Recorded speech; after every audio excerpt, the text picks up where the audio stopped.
ခါသမီးအမမန္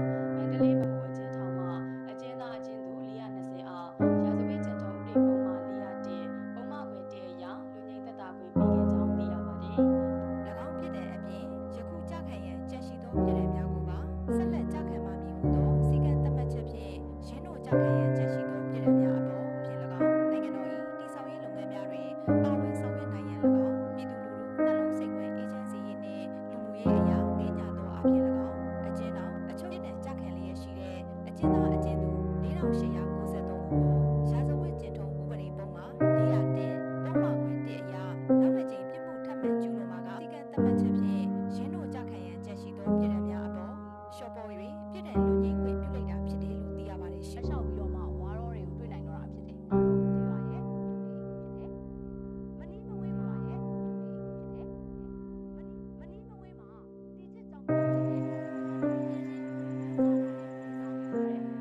ဒီလိုမနေ့တိုင်းမှာဈေးဝယ်ထွက်တဲ့အေရှင်မားကတော့